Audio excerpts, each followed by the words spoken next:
que fala que é essa área do direito dos idosos, o que que acontece?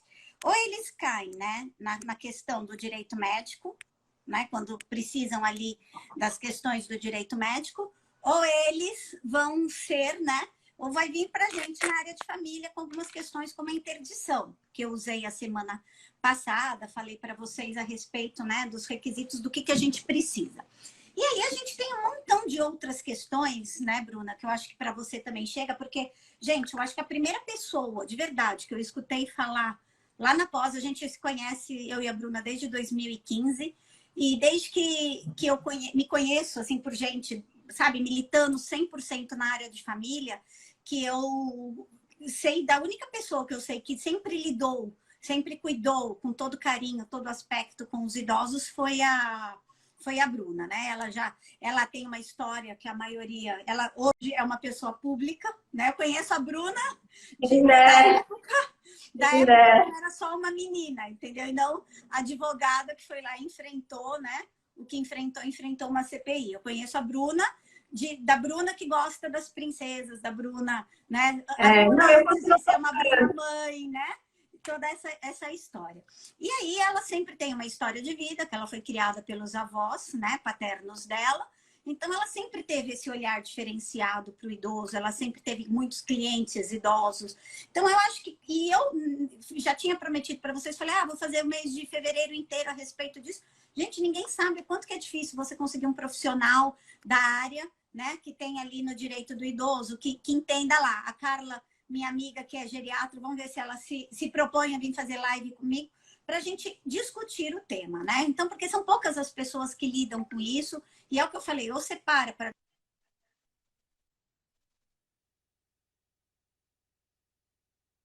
cair, né, para dentro da área de família. Então, nós temos muitas questões, né, Bruna? Ainda mais agora que você veio com essa questão, né, que você veio com essa questão da CPI médica e tal. Vamos começar pelo jeito. Uma das grandes perguntas que o pessoal me faz, né, é a respeito, por exemplo, de abandono afetivo. Tá? O que é o abandono afetivo? Aquele idoso, né, que está abandonado pela família, que não quer saber. Às vezes que tem 3, 4 filhos, né? Dependendo da situação, ele tem 3, 4 filhos. Um só cuida e o resto abandona. E aí vem algumas questões trazendo aí para a gente discutir nessa situação. O que tem aparecido, o que você tem visto de diferente em julgados? Você que está mais nesse meio, você tem advogado mais para essa turma, assim, da terceira idade em si? Vem mais pela família deles buscando uma ajuda, um processo? Ou eles mesmo ainda têm essa autonomia da vontade de falar, não, doutora Bruna, sou eu aqui com 70, 75 anos. Lembrando, né, gente, minha mãe tem 75 anos, você olha para ela, você acha que ela tem 60 e poucos, super independente, a vida dela, por sinal, ela tem uma vida mais agitada, uma rede social mais agitada do que até a nossa, né? Então, você vê que são pessoas, né, que a terceira idade, aquela ideia, né, da velhice cada vez mais longe, né? Então, quem que tem aparecido para você? O idoso mesmo nessa busca ou a família? Como você me conhece há bastante tempo, né? Eu posso falar como tudo isso começou. É engraçado, porque as pessoas acham que eu comecei com os médicos, e na verdade eu comecei nos hospitais, nos grupos de terceira idade. Foi nos grupos de terceira idade, dentro dos hospitais, que eu acabei conhecendo os médicos. Então, você falou muito bem. Quem me conhece, quem sabe da minha história de vida, sabe que eu comecei, na verdade, com os idosos. O meu foco sempre foi os idosos, justamente pelo meu histórico de vida, que eu não escondo. Tenho muito orgulho de falar, eu fui criada por pessoas idosas, eu tenho uma admiração muito grande pelas pessoas idosas, porque eu acho que você chega no momento da vida de muita experiência. Eu acho que o idoso, ele já passou por muitas coisas, e justamente passando por essas coisas, eles têm uma visão diferente. Eu vejo o idoso como alguém com muito mais experiência, é um sábio para mim. Então, todos os idosos carregam aí uma carga de sabedoria muito grande. Com o contato com os idosos, eu comecei analisando algumas questões. Então, dentro do direito de família, a gente vê muitas questões relacionadas a abandono afetivo, mas o que eu percebo quando eu lá atrás comecei a atender esses grupos de terceira idade, o que eu via nos grupos era uma dicotomia muito grande. você via aquele idoso que tinha uma remuneração alta, o que acontecia muito comum nos hospitais militares, até por conta das funções que eles exerceram, esses idosos nunca se queixaram de abandono afetivo. Já o voluntário que eu fazia nos hospitais públicos, nos centros de referência do idoso, aí lá você tinha um abandono afetivo muito grande, muito problemático. Tanto que eu cheguei a dar palestra sobre abandono afetivo, sobre como agir nessas circunstâncias e principalmente com relação à requisição de alimentos. Então, os filhos, eles esquecem a necessidade de ajuizar, na verdade, de serem requeridos em ações de alimentos, porque não podem desassistir os pais. Assim como o pai tem o dever de assistir o filho tem o dever de assistir o pai. Então, eu tive contato com essa família. Por outro lado, nos hospitais, nos grupos da terceira idade, cujo idoso tinha um poder aquisitivo mais alto, a gente via o contrário, eram idosos sendo interditados sem motivo para que os filhos administrassem as pensões, que eram pensões sempre muito altas, porque eles tinham pensões de 20, às vezes mais, 20, 24, 25 mil reais e um patrimônio considerável, muitas vezes outras fontes de renda. E aí você via ações de interdição nesse sentido. No ambiente intra-hospitalar já é uma outra realidade. No ambiente intra-hospitalar, muitas vezes, ação de interdição acumulada por curatela, mas porque o idoso está com a saúde muito debilitada, não tem condições de tomar alguns atos da vida civil, e aí, nesse caso, a gente indica a interdição. Com essa onda hospitalar que a gente teve, que não começou com a Covid, começou com o H1N1, eu também percebi uma necessidade grande e uma busca bem forte para fazer os testamentos vitais com relação a tratamento médico. Isso ficou muito conhecido principalmente pelos idosos, e aí entra a discussão do paliativo, que também se intensificou nessa fase, e durante a pandemia só aumentou. Então, excluindo da nossa conversa outros clientes com outras questões e pensando nas questões mais voltadas ao direito de família, que é onde você atua como ninguém, você é maravilhosa, sempre falo para todo mundo. Eu tenho a sorte de ter boas amigas e que, além de tudo, são excelentes profissionais, excelentes advogadas, que é o seu caso. Eu acho que é muito relevante falar sobre isso, é importante que as pessoas saibam sobre isso. Então, tem as questões de direito de família e tem também as questões relacionadas ao testamento vital. Existiu uma onda, aquele período em que você talvez vai se lembrar bem, acho que 2016, 2017, em que entrou a questão da blindagem patrimonial e planejamento sucessório. Então, existiu uma das coisas que eu faço, né? E faz muito bem, né? É uma das primeiras a fazer também. E existe uma busca grande dos idosos, ainda que não em processo de finitude de vida, mas às vezes só preocupados com a idade, em pensar no planejamento sucessório como um modo de beneficiar ou até organizar o patrimônio. Então, são pautas diferentes, mas são todas questões relacionadas ao público de idosos. São pessoas que procuram, às vezes, procuram questionamento, apoio, auxílio. Então, assim, pela sua frase, e é muito o que eu vejo, né?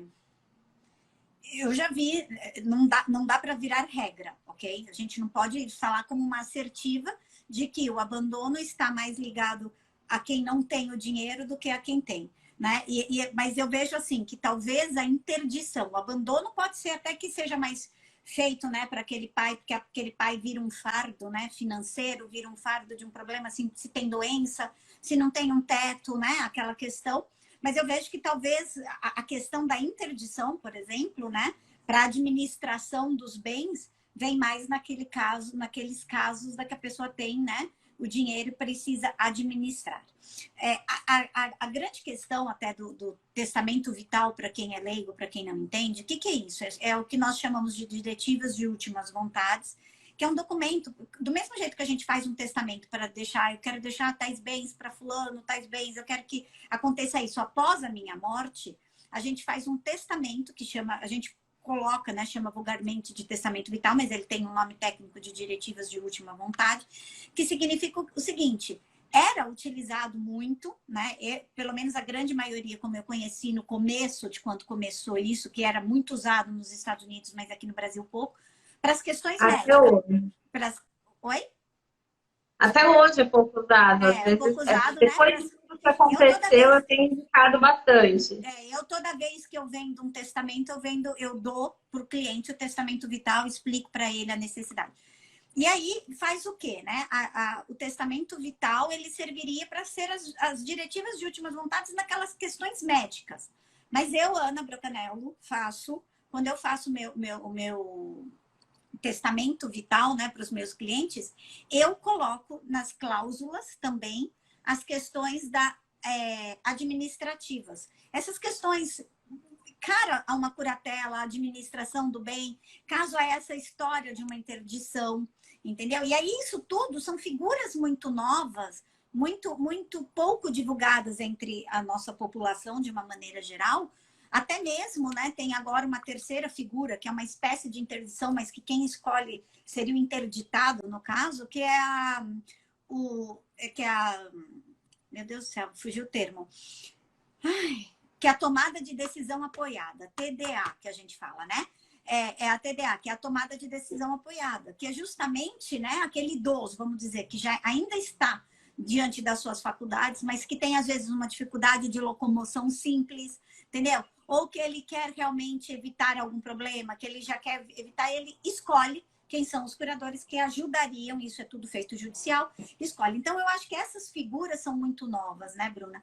E o abandono, estar, né, muito ligado realmente a esta questão financeira mesmo, né? E aí, dentro desses todos os filhos, o que você conta pra gente da figura, né? O que você tem visto de julgado em relação ao abandono? Tem pego, por exemplo, dano moral para aquele irmão que cuidou? Você tem visto alguma coisa de partilha? Eu vi até uma decisão essa semana que eu estava procurando uma outra coisa, falando de que sim, é possível a gente deixar uma indenização compensatória para aquele filho que cuidou, e ela não vai entrar dentro da legítima, ela não vai entrar como adiantamento, né? De A legítima, a maioria pessoa não vai tenta, precisar né? colacionar. O que é? Não vou precisar justificar esse dinheiro. O que você tem visto em relação ao abandono, assim, de algumas coisas em termos assim de indenização nesse naipe? Você tem visto alguma coisa nisso? Vejo, eu falo que aqui no escritório eu sempre tive casos muito emblemáticos, né? Alguns muito tristes pelas circunstâncias, então a gente tem casos de abandono afetivo, mas a gente tem casos também de pessoas que decidem cuidar do pai, decidem cuidar da mãe e que tomam o pai ou a mãe quase como uma propriedade e deixam esse idoso numa situação de isolamento também muito grave com relação aos outros irmãos por uma questão de predileção. Eu vivenciei isso algumas vezes aqui no escritório, situações extremamente complicadas, a ponto de um filho ter que entrar com uma regulamentação de visitas em face do próprio pai para ter direito de saber como o pai está, como as coisas estão acontecendo, de tão grave que era a O sensação de posse. isolamento. Então, exatamente, mas às vezes eu falo, é um isolamento forçado, porque a gente viveu um período de pandemia com isolamento necessário. Mas antes disso, a gente já vivia circunstâncias familiares muito pesadas. E mais uma vez, a gente percebia a influência grande do dinheiro. Então, não posso citar nomes, até por uma questão de sigilo, mas famílias conhecidas em que o filho decidiu que ia cuidar da mãe, mas a partir de um determinado momento falou: olha, meus irmãos fazem mal para minha mãe, não quero mais que eles venham aqui visitar minha mãe, quem cuida dela sou eu. Ele simplesmente avisou o porteiro que os irmãos não poderiam mais subir, tirou os telefones de casa e proibiu que a mãe tivesse contato. Isso foi uma situação terrível. Isso acabou virando um processo por cárcere privado, por exemplo. E aí existe uma pretensão de indenização por dano moral, porque essa senhora vai para o hospital, ela é internada, tem um quadro de saúde agravado, falece, e os filhos ficam sabendo depois, por vizinhos que avisaram, e eles depois ingressam com uma ação de indenização por dano moral. E esse filho, que teoricamente teve o privilégio de ficar com a mãe, aparece um testamento também que ela supostamente teria feito para privilegiá-la, mas ela já estava numa situação de incapacidade, só que não havia sido feito um processo de interdição, porque os outros filhos também não tinham contato. Mas foi então, um testamento público que apareceu ou um testamento privado? Porque eu já vi nessa situação com testamento privado. O pai dizendo com pessoas, inclusive com o advogado, amigo do cara, né? Como testemunha. Era testamento, esse testamento era público? O caso dessa senhora em específico era um testamento público. A gente entrou, inclusive, com uma ação de anulação de testamento pelas circunstâncias, porque ela passava por um tratamento de saúde. É muito difícil a tabelião avaliar a cognição daquela pessoa que ele entrevista principalmente quando é um idoso bem articulado. Então, você vê muitas vezes o idoso fisicamente debilitado, mas ele está são mentalmente, e muitas vezes o tabelião fica resistente em fazer. Outras vezes, são as vezes que me surpreenderam bastante, eram idosos muito coagidos, mas bem fisicamente, mas que não estavam ali com toda estabilidade, vamos dizer, mental, até pela pressão da própria família, serem induzidos a fazer determinados documentos e depois não conseguirem cancelar. Então, a gente tem um histórico de um outro senhor, já é uma outra causa, mas que ele fez vários testamentos forçado, ele ia, fugia, vamos dizer, de casa, cancelava o testamento, ele descobria que ele cancelava, levava de novo, ele fazia de novo, e assim foi. Foram 5 testamentos cancelados e um último que era o mesmo conteúdo, sempre privilegiando esse filho. E eu não entendo, por exemplo, como o tabelião, não percebendo essa situação, não tenha tomado uma atitude. Porque uma coisa é você fazer outra coisa é você fazer 6 com o mesmo tabelião. É impressionante. Isso foi um outro caso em que nós tivemos que fazer uma denúncia, porque não é possível, né? Não é possível, assim. Fez cancelou, mudou de ideia, fez outro. Tudo bem, a gente até tolera 3, talvez, dependendo da circunstância. Agora, 6... É uma loucura. Outra coisa muito grave que eu percebo também e vejo com muita tristeza são aqueles idosos que pensam em fazer um planejamento sucessório, não contratam uma advogada tão boa quanto você, com a sua especialidade, e não são alertados do correto, que é o que a gente percebe aqui no escritório. Então, o idoso ou a idosa bem intencionada quer organizar as coisas, faz a doação, não faz reserva de usufruto, faz simplesmente a doação para deixar tudo resolvido, não é alertado sobre a necessidade de reserva de usufruto e, de repente, é surpreendido sendo despejado do próprio imóvel, porque ele estava ali ocupando, mas fala, não, mas a casa agora é minha. A senhora vai para um asilo, a senhora vai para um apartamento menor, e você tira esse idoso do mercado. Isso é terrível. Em relação até na questão, uma das coisas que eu oriento, né, independente da idade, mas principalmente se for idoso, e se eu vejo que é a vontade dele mesmo, e uma das coisas que os tabeliões têm feito, até proibido nós, advogados, de estarmos juntos na lavratura desses... Porque a gente manda, né? Quando a pessoa me procura, a pessoa precisa de um advogado para fazer um testamento? Não, mas se ela quer que aquela vontade dela verdadeira esteja, a gente prepara um texto diferente, a gente tem um olhar diferente, a gente escuta, a gente faz um planejamento dentro desses testamento vital. Só que e eles não querem que a gente entre para evitar justamente esse tipo de coação, esse tipo de situação, né? Mas uma das coisas que eu faço quando eu vou orientar, até para saber se é a vontade mesmo, uma das coisas que eu peço para os meus clientes, mesmo que não vá, porque o que acontece dentro dos tabelionatos que a Bruna está comentando, né? E aí eu não vou entrar nessa seara, porque não estou aqui para polemizar, mas é muito nítido de que esse tabelião, né?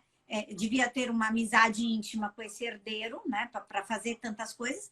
Mas uma das coisas que eu sempre peço... Vou dar só uma pausinha aqui para a gente mandar um beijo para a Cíntia que entrou, que eu estou morrendo de saudade dela. Nem fala, nem fala. A nossa carioca querida, que é do nosso grupo. Obrigada pela visita, Cíntia. E aí o que eu sempre faço? O que eu peço? Eu falo assim, mesmo que tem tabeliões que têm resistência em acrescentar uma coisa que eu sempre peço para os meus clientes, que é um atestado médico atestando não só a saúde, como a capacidade mental dele. O tabelião, por si só, tá, gente? Ele tem uma capacidade... o que ele diz, ele tem fé pública, né? Então, ele vai atestar, ele atesta que esse idoso, ele faz algumas perguntas. São raros os tabelionatos que fazem, eu já fiz em vários aqui em São Paulo, né? Então, eu vejo, são raros o que faz o que nós chamamos, né, de uma entrevista, que é perguntar como que chama, por que que tá, se você sabe o que que tá escrito ali, mesmo que tenha sido eu. Então, qual é a sua vontade para entender se ele tem uma noção de tempo e espaço, tudo certinho para fazer. Ele faz tipo uma entrevista para saber, né? Essa cognição. E eu sempre peço, guarda, né? Faz um atestado da época, carimbado, com consulta do seu médico de cabeceira mesmo, aquele médico que te acompanha tudo. Ah, o tabelião se negou a colocar dentro do testamento de que foi apresentado para ele, por exemplo, um atestado médico.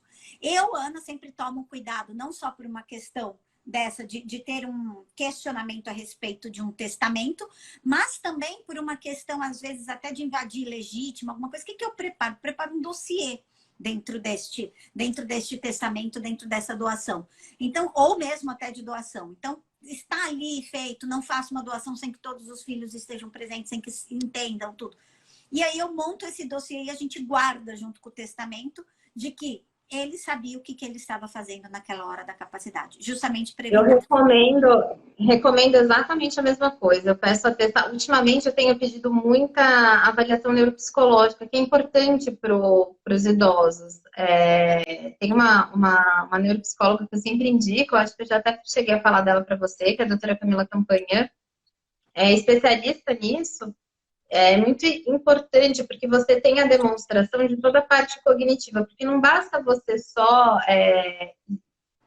muitas vezes, estar bem mentalmente, porque existem questões que são relativas. Ah, ele estava bem mentalmente, mas tomava antidepressivo. Ele estava bem mentalmente, mas naquele período teve um quadro de infecção urinária, que no caso do idoso, de forma muito específica, faz com que Modificar ele fique pensamento, né? vulnerável. Ou tomava medicamentos como o Zolpidem, por exemplo, que é um medicamento que algumas pessoas dizem que são indutores de determinados comportamentos. Então, tem uma série de características. Então, é necessário ter esse cuidado de manter essa pasta, isso eu falo para todo mundo. E, se possível, se a pessoa tiver condições de fazer a partir de determinada idade, de tempos em tempos, é muito importante o monitoramento dessa questão cognitiva, da capacidade cognitiva.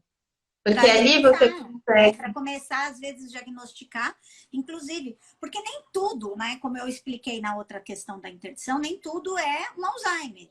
Ou nem tudo, às vezes é uma demência, às vezes é uma questão. Demência senil, gente, não é porque a pessoa começa, né? Porque ela vai tendo justamente esse esquecimento, essa situação, vai aquela situação do dia a dia mesmo, da idade, né?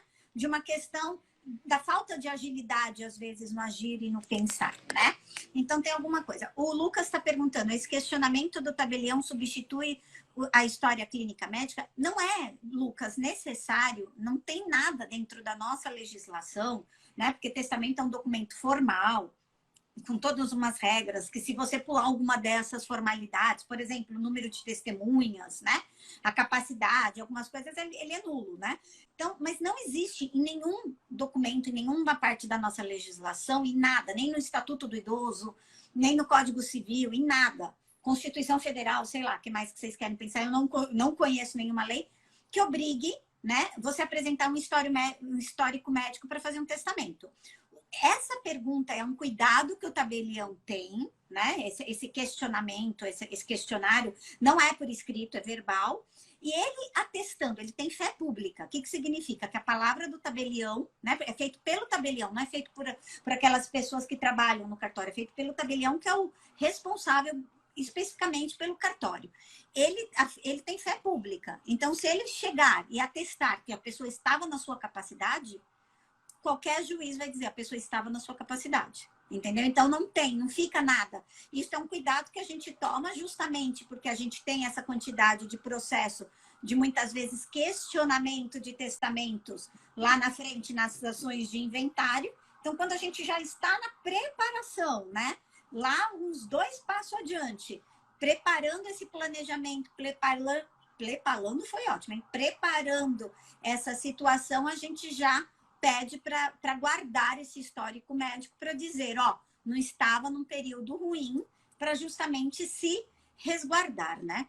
Essa questão de que se cabe, né, indenização a um filho a mais, outro a menos, essas questões de sequestros é muito complicado, né? As relações familiares são muito desiguais, né, dentro da situação. Às vezes, realmente, a gente não é porque é pai ou mãe, a gente tem um carinho especial por um filho, a ideia é que todos fossem iguais, mas tem, às vezes, aquela questão de afinidade, às vezes tem aquele filho que realmente trabalhou às vezes, na empresa dos pais e tem aquela questão do carinho. Então, isso tudo, né, acaba trazendo aí uma motivação de deixar alguma coisa a mais. Tem realmente aqueles filhos que não querem saber dos pais e aquela pessoa que não quer saber, muitas vezes também, vou te dizer, não quer saber do patrimônio, né? Então, isso cabe também deserdação, né? Porque houve o abandono.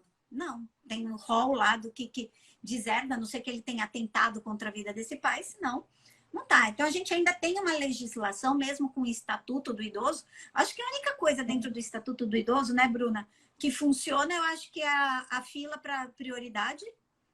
E o resto, prioridade dentro de banco, que a gente nem mais é quase a proteção integral do menor, né? Com certeza. Entendeu? A gente não tem mais nada. Ah, a gente tem um andamento prioritário para idoso na justiça. Filho, o processo vira idoso. O processo idoso eu não sei você, mas essa tramitação prioritária eu tenho até medo quando eu coloco. Às vezes eu faço requerimento de tramitação prioritária. Porque parece que piora. Parece que vai mais. Eu tenho essa impressão. Eu falo, acho que ficam com raiva da gente. E é complicado, porque a gente tem um olhar, mais uma vez, né? Um olhar especial para o idoso, é uma questão de vulnerabilidade mesmo, existem certas dificuldades. Eu falo, a tramitação prioritária, por exemplo, ela é muito necessária porque o idoso não tem a mesma disponibilidade de tempo que outras pessoas têm dentro do nosso sistema judiciário, que é um sistema que, de fato, é moroso, o processo leva-se anos para se concluir, às vezes processos não tão complexos, aí você vê que a complexidade baixa, você fala, meu Deus, tá demorando, às vezes, um ano e meio para marcar uma audiência de instrução.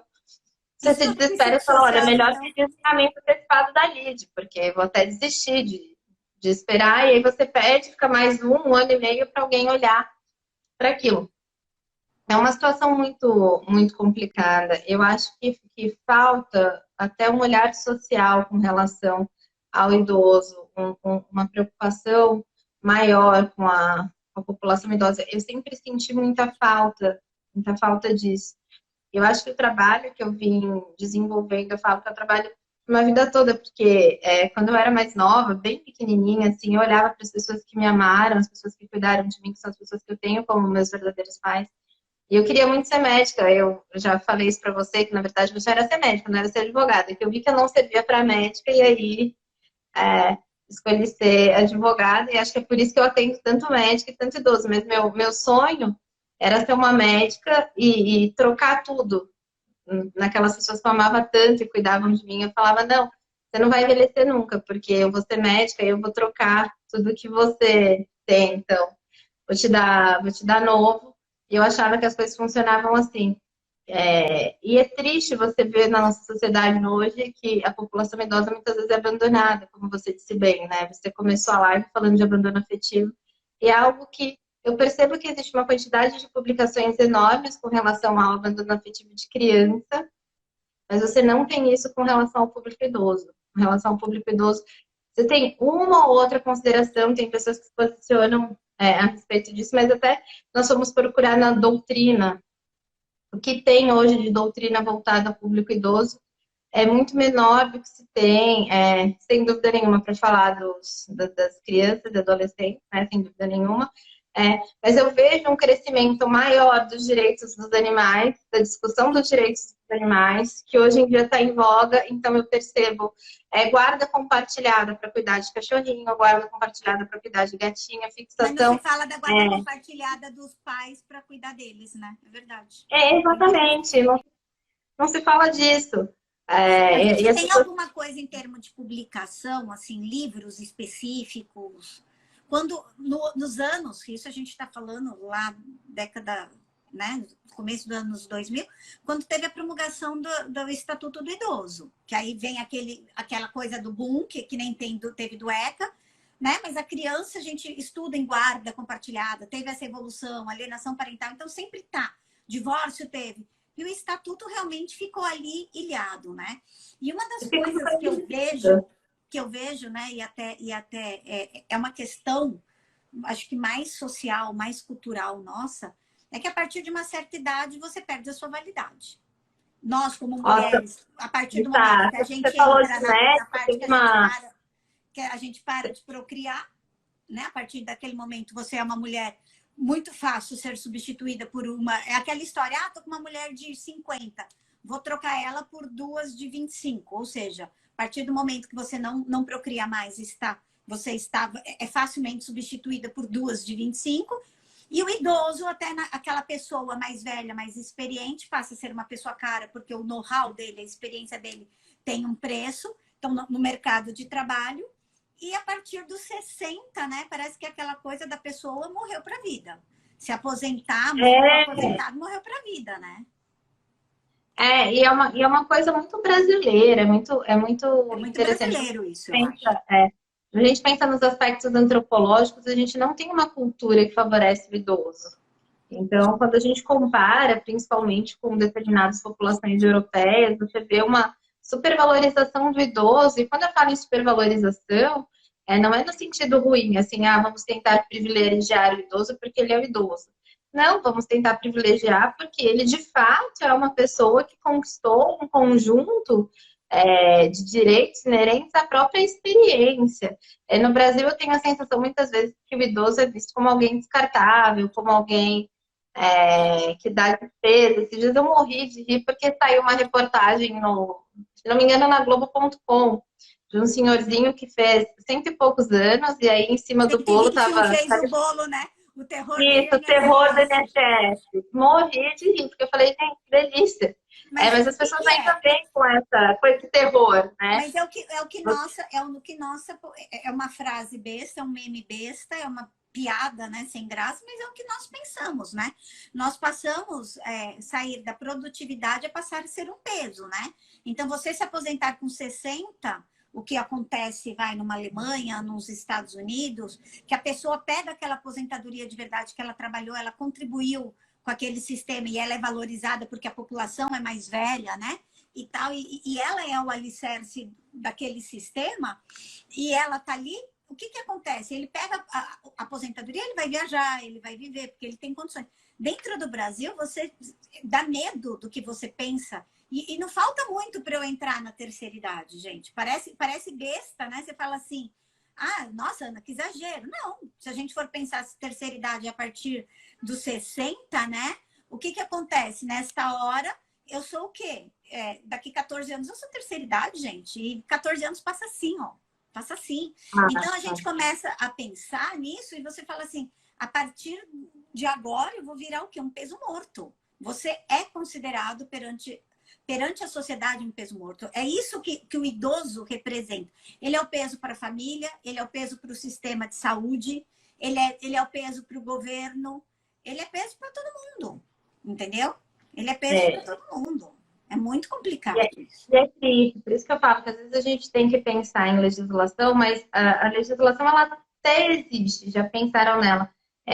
Hoje em dia eu penso mais que a gente tem que pensar na cultura e na educação, para que as pessoas saibam e aprendam a valorizar efetivamente o idoso. Você já conheceu, né, a minha avó, que foi a pessoa que cuidou de mim, minha mãe me cuidou a vida inteira. Ela tem 89 anos, ela dirige, ela é uma pessoa super ativa, ela trabalha, ela é voluntária em hospitais, ela cuida de pessoas. Super ativa ainda, né, Bruna? Super, dança, faz esporte, ela vai dirigindo para os grupos da terceira idade. E as pessoas ficam impressionadas, falam assim, nossa, mas ela anda sozinha ainda. Eu falo, gente, ela anda sozinha, ela tem mais pique do que eu, ela trabalha, tem uma garra que ninguém tem, consegue fazer coisas incríveis. É uma pessoa maravilhosa e não é por conta dos 89 anos de experiência que ela tem que ela vai se tornar ali um peso morto ou uma pessoa já que não tem mais utilidade. Muitas vezes é isso que as pessoas olham. Tem um olhar até de piedade. Teve uma vez que eu estava falando a respeito dela e a pessoa nunca viu, não conhece. Você já conheceu, você já viu, você sabe que nunca tem essa aparência, como a sua mãe, uma pessoa super ativa. E aí eu tava falando dela, a pessoa falou, nossa, poxa, eu sinto muito, né? Ela já com 89 anos. Eu falei, não, sinta muito não. 89 anos muito bem vividos, isso não é ruim. Ela está muito bem. A saúde deteriora, óbvio, todos nós, infelizmente, ou felizmente também, né? Mas todos nós temos um corpo que é finito. Mas o modo como você tem para lidar com a vida e a forma que você tem de olhar para isso é totalmente diferente. Então, isso não é valorizado hoje. As pessoas ainda ficam surpreendidas. Existia um processo há um tempo atrás de supervalorização do idoso. Foi aquela época que tentaram abrir cursos para a terceira idade, que tentaram fazer atividades específicas da terceira idade. Tiveram vários projetos de inclusão da terceira idade no ambiente de trabalho. Foi uma época que também saiu a história daquele filme, O Estagiário, que era um estagiário já aposentado, que é um estagiário idoso, que vai trabalhar com uma menina super nova. E depois ela começa a perceber o quanto é importante a inclusão da pessoa idosa, porque ele tem mais experiência, ele tem um olhar todo especial, um olhar diferente. Eu acho que a solução que a gente tem para isso é fazer o que você está fazendo. Por isso que eu admiro muito quando você me falou, fiz questão de participar. Se não tivesse me convidado, eu teria pedido para ser convidada para falar sobre isso, porque eu acho que a gente tem que abordar mais o assunto, tem que falar mais sobre isso, falar sobre a importância de você incluir essa pessoa na sociedade. Quando a gente pensa em abandono afetivo para falar de idoso, não é para falar de história triste. Na verdade, é para a gente falar sobre pessoas que têm o direito à inclusão, porque eu escuto muitos advogados falando de abandono afetivo para menor, mas não escuto falar do idoso. E a quantidade percentual é muito maior. Assim, quando você vai em instituições e asilos, você percebe população idosa há anos sem receber uma visita. Isso é terrível. Aquela pessoa tem Não, você fala isso, é engraçado que agora, todo final de ano, né, vem pra gente aquele monte de lista, vamos fazer sacolinha disso, fazer sacolinha daquilo. E aí eu sentei com a minha mãe e com a Laura e falei, a gente tem que escolher. Me deram, um grupo de conhecidos meus, falaram, eles me deram uma lista de criança e idoso. Minha mãe, não vamos no idoso, porque a criança todo mundo olha. Então, se a gente for ver, sempre tem campanha pelo orfanato, tem a campanha da adoção, tem a campanha de tudo, e os asilos passando necessidade até, né? A nossa campanha, a nossa da nossa família que ajuda nos projetos sociais começou com o asilo. Quando minha mãe, tem 15 anos essa história, quando minha mãe fez 60, que a gente fez a primeira festa para ela e tal, começou nisso, né?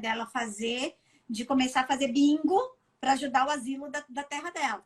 Então, é essa a questão, é entender, né? Então, é entender que a gente tem, para que todo mundo saiba, lei dos alimentos, né? Pensão alimentícia, vulgo alimentos, né? Alimentos, quando a gente fala, né? Nós chamamos de alimentos juridicamente, e o povão chama de pensão, né? E aí pensão mistura com a pensão que recebe por morte. A pensão por morte não é a mesma dos alimentos, né? A pensão alimentícia, que o pessoal chama, que seria aquela que paga para os filhos. E a nossa legislação fala que ela é recíproca entre pais e filhos. Então, se os pais necessitarem que os filhos, assim, paguem, né, uma complementação, essa história é onde fica. A questão de quando você não paga os alimentos não é abandono afetivo, ok? Ele tem um caráter de abandono afetivo, é aquela coisa de não ir visitar, sabe? Deixar largado. A falta dos alimentos, ele é abandono material, né? E ele vai ser imputado não só ao filho que cuida, como ao filho que não cuida, a todos eles. E é uma responsabilidade, gente, para vocês entenderem, solidária. O que é uma responsabilidade solidária para quem é leigo? É aquela que não importa, é uma igualdade entre quem deve prestar para quem deve, né, pagar aquele dinheiro, para pagar ajudar, né, financeiramente. Então, ela não importa se você é o filho que ganha mais, o filho que ganha menos, ela vai ser solidária, ela vai ser igual entre todos eles, tá? Então, tem essa história. Bruna, só por curiosidade, para a gente ter uma ideia. Ai, que linda, a Tati entrou lá dos Estados Unidos. Tati, um beijo. E parabéns, aniversário dela, olha que presente que eu ganhei. Ela que entrando hoje na live. Me conta parabéns, só uma coisa. Tati. Quando você viu que você teve essa história do dano moral, entra mais ou menos na mesma questão lá a indenização, né? O valor. No mesmos valores daquela indenização que a gente tem contra a empresa, em torno de 25 mil, ou você viu com valores maiores? Para idoso, valor muito baixo, eu fiquei impressionada. Eu tenho um caso terrível de um senhor, eu até gostaria de citar o nome. toda vez eu penso, existem alguns casos que eu tenho vontade de falar Dá publicamente vontade, para né? Eu constranger tenho mesmo a também. família. Toda live Mas eu seguro, infelizmente eu não posso. toda live eu seguro Infelizmente. para não falar mal das pessoas, porque eu falo, gente, é muito covarde você falar e não citar nome. Eu queria, mas não posso. Nossa, eu queria muito. Enfim, o caso desse senhor é um caso que me incomoda muito, porque ele doou todo o patrimônio que ele tinha para a filha. E ele ficou numa situação de total carência. E ele tinha um imóvel muito bom, muito bem localizado, cuja locação desse imóvel foi avaliada era um imóvel que estava alocado por 30 mil, aí ele fez uma renovação, foi para 35. Então, o que ele pediu para a filha? Olha, eu vou ficar recebendo a locação desse imóvel, você fica com todo o patrimônio, porque eu não preciso de mais que isso para viver. E vivendo com isso, a filha começou a embutir gastos, porque é um dinheiro muito alto, pai. Eu acho que você vive com menos, é um padrão muito bom. E ele, com o valor desse aluguel, começou a pagar a faculdade da neta, viagem da neta, escola do outro neto, viagem para o outro, enfim, esse valor todo, no fim, sobrava 10, 15 mil reais para ele. Também passou a ser muito na visão dela. Ela foi tirando, foi tirando, foi tirando, até que chegou um determinado momento que ela ligou para ele e falou: Olha, na verdade você já está velho, eu acho que você não precisa mais cometer determinados excessos, e agora eu vou te dar uma mesada de 3 salários mínimos, é mais do que o suficiente. Perceba, esse idoso doou todo o patrimônio para a filha, então até onde ele morava era aluguel. E aí ela falou: E você também não precisa morar onde você mora. Porque você precisa de uma casa menor, um padrão de vida assim não é condizente com o que você precisa. Colocou ele num apartamento terrível, tirou o carro dele também, porque falou que ele já não tinha mais idade para dirigir. E ele ficou numa situação de total desistência. Não fui eu que fiz a doação, porque senão com certeza teria feito reserva de usufruto. E ele ficou amigo, literalmente amigo. Ela mandava assim, dinheiro, para você ter noção. Ela separava o valor das despesas. E aí chegou um ponto em que ela mandava 150 reais, que não compra nenhuma cesta básica, que era para alimentação. Aí ela começou a pagar água e luz. Enfim, era uma situação super precária que ela deixou par. E ele me procurou para tentar ou reaver o aluguel do imóvel ou entrar com uma ação de alimentos, porque essa filha só de locação recebia mais de 80 mil reais dos imóveis que ele deixou para ela.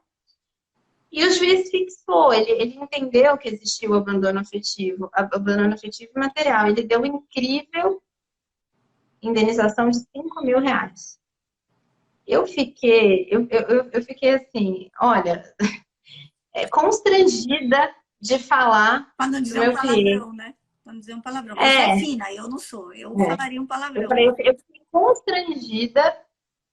Além de tudo, quando ele fixou os alimentos, ele preocupado com o fato de ser idoso também, ele fixou parte in natura. Porque as pessoas elas acham que o idoso, só porque ficou idoso, não tem direito a lazer. Então, esse era um senhorzinho que, recebendo mais de 30 mil reais de aluguel, ele podia e tinha todo o direito de ir para os Estados Unidos, de fazer viagem, era um idoso muito independente. Assim, o juiz entendeu, pelo que a filha falou, que ele era um bom vivan, que ele estava ali Gastando dilapidando o horror. próprio E outra patrimônio. coisa, agora eu Olha vou que falar a frase. loucura, Não, eu vou falar a loucura. frase que eu falo para qualquer cliente que entra, seja para o pai ou seja para o filho, mas essa frase eu uso para os filhos. Minha mãe vive falando, né? Que eu uso ela e é verdade. Gente, herança de gente morta. Vamos começar. Herança de gente morta.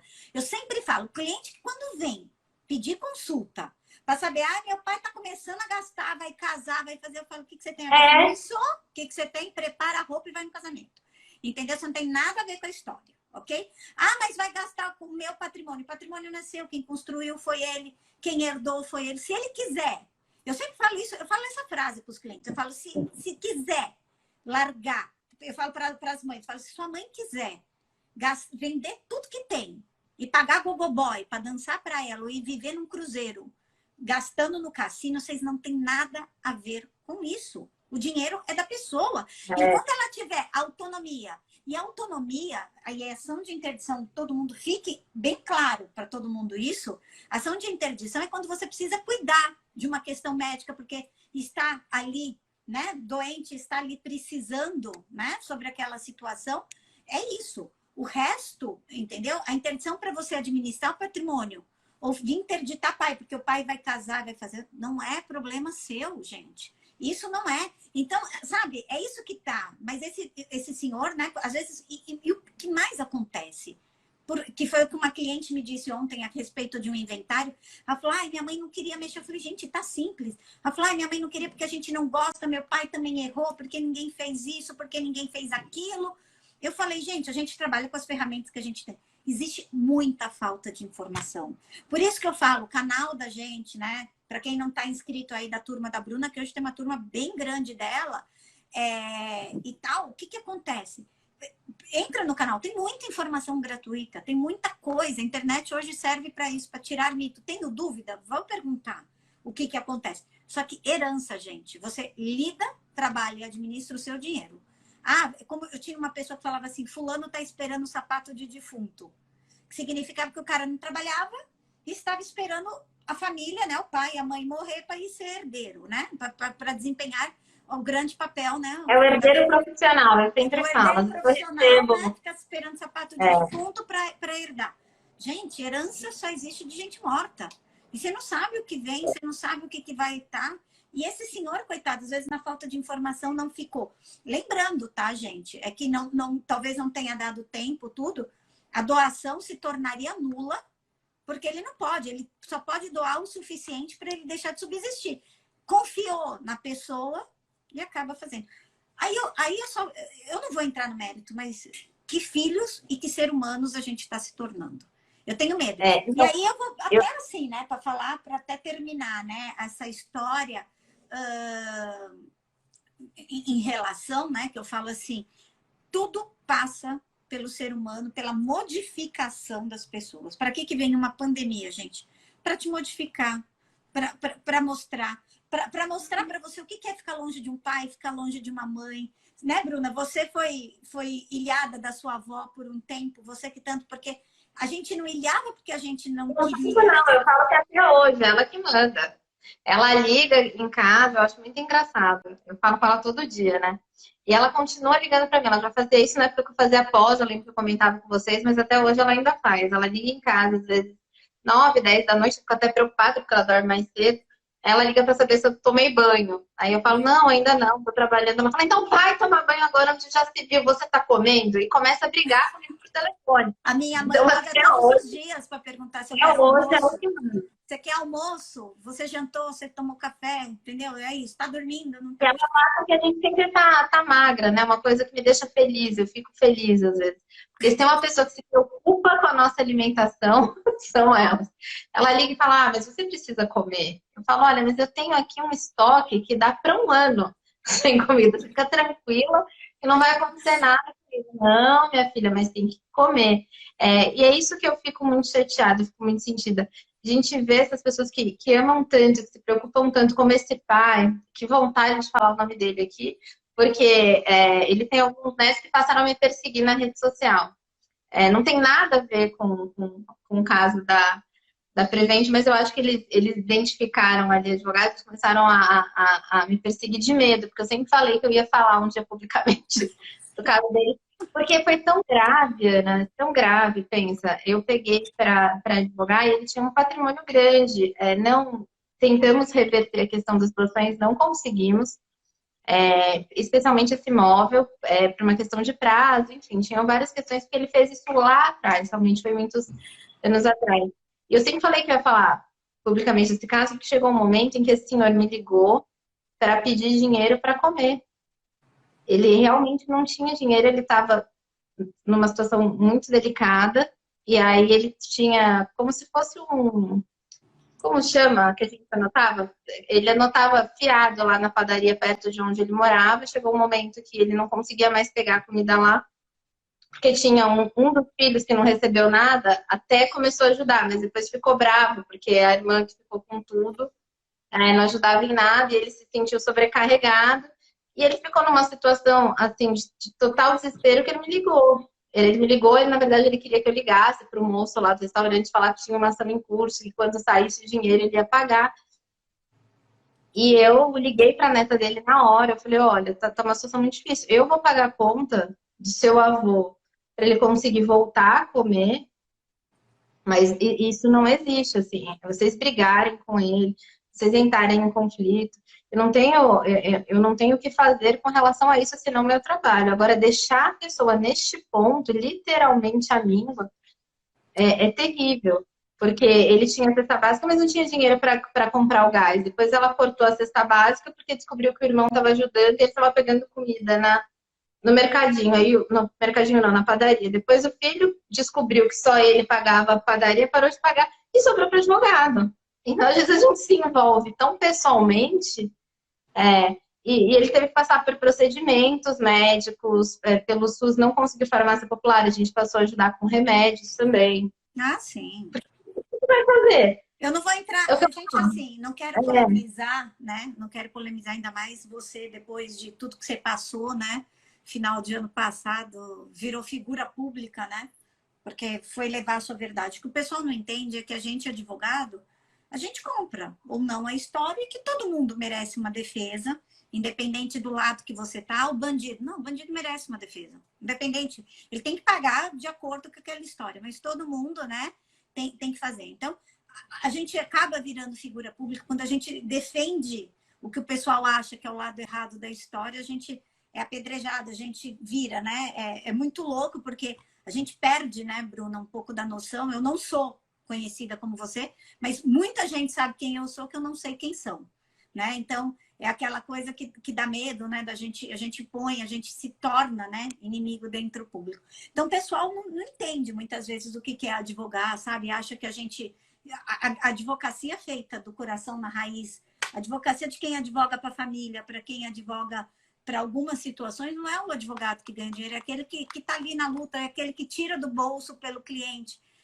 Com certeza você não cobrou o caso, porque eu te conheço, você deve ter feito sempre. Porque a Bruna, gente, é a pessoa que menos cobra honorários nessa vida. Eu não sei como que ela sobrevive. Não, eu tô aprendendo, eu vou conseguir. Eu vou conseguir, é uma parte que eu tô desenvolvendo. Faz 7 anos que eu escuto isso. Quando essa menina chegou, ela comprava as coisas para os clientes e ela não recebia. Eu falava: Bruna, pelo amor de Deus, sabe? Ela a gente se conheceu num curso para falar o seguinte para Bruna, você precisa advogar, você precisa aprender a cobrar, você precisa ter profissionalismo no sentido que o escritório é uma empresa, né? Então é isso, e o pessoal não entende. Então eu não vou polemizar em relação ao governo abandono, questão disso, porque senão a gente não sai daqui nem viva e nem morrer apedrejada, né? Mas a questão é, que eu acho que é a missão, onde que começa a mudar? Na gente. Na gente quanto profissional, na gente quanto pessoa, na gente quanto filho, quanto netos. Não tem outra maneira. É o que a Bruna falou, existem leis, existem até as coisas, mas se a gente não quer colocar, né, em prática isso, é isso que eu falo. Você tem uma lei que obriga um pai a pagar pensão. Se aquele cara não quer, ele vai dar um jeito, ele vai ficar preso, ele vai fazer e ele não vai pagar. A mesma coisa em relação aos filhos, né? Eu aproveitar também, já que eu tô vendo aqui que a Valéria tá aqui, Valéria Rebouças. Ana, a Valéria é uma cliente antiga, que eu já falei muito dela para você. Lembra que eu falei que eu tinha uma cliente muito especial da área de direito de família, que cuidava dos filhos, tinha um filhinho especial, que é o Danielzinho. Eu falei muito já dela. Então, queria, já que a gente está falando desse tema família, que é um tema tão importante, agradecer pela presença dela aqui. Sei que ela é super ocupada, mas eu fico muito feliz com a presença de pessoas tão queridas. É complicado. Bru, deixa a sua mensagem final. Você viu? Passou uma hora, você sentiu? Não senti. Você é maravilhosa. Eu tava morrendo de saudade, né? Por mim, eu ficaria aqui mais 1 ou 2 horas. Gente, ela tá sentada, vou contar para vocês, com um barrigão. Não sei, tá na mesma posição. Enorme. Eu já me mexi, eu já levantei. É que eu tô dizendo que não dá pra ver, mas eu tô imensa.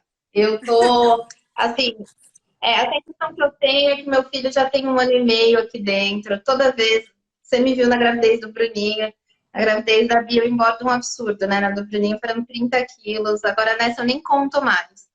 Eu tô cada vez mais difícil caber nas roupas, tá tudo muito complicado ultimamente. Não. E detalhe, gente, ela enfrentou uma CPI grávida. né? Ninguém É, sabia. exatamente. Ela Não, e grávida. tava muito mais de boa, né? Eu falei, bom, tu deixa, tá tudo bem. A gente ficou Também não sabendo depois fácil, só, né? mas a Bruna nessa. Mas enfim, Bruna, deixo aqui meu eterno agradecimento pelo seu tempo, pela exposição, que eu sei que para você ultimamente anda complicado. Nossa, entrou um montão de gente que fez pós comigo, com a Bruna aqui, amigas É, nossas, é uma saudade de todo mundo. de todo mundo, né? Vamos ver se a gente consegue aí pós, né, pandemia, rever todo mundo, juntar todo mundo. Fica aqui Ai, aberto tô o com canal para saudade. você, quando você quiser, me liga, me chama, a gente está aqui toda quarta. Para quem da turma dela não me segue, quiser, é aí, @dra.ana.brocanello. Tem sempre conteúdo de direito de família, toda quarta-feira, live 5h30. Estamos em todos os canais, YouTube, Insta, Face, LinkedIn. Vocês sempre acham a gente em todos os lugares. Que precisar, Bruna também está aí. Ela não é tão ativa nas redes sociais, mas está aí. Nada, Qualquer coisa, deixa recado que eu comunicação. passo para Tô ela no dando privado. vergonha. Eu passo para ela no privado.